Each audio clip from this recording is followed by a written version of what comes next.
கருவினில் பெயர் சொல்லி என்னை அழைத்தீரே.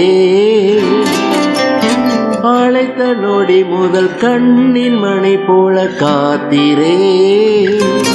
உந்தன் கரத்தில் வரைந்தனை வழுவி செல்லாத வைத்திரே.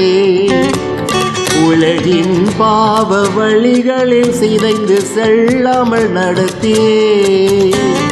என்னை உயர்த்தி வைத்தவரே, உயிர் கொடுத்து காத்தவரே நீரையா.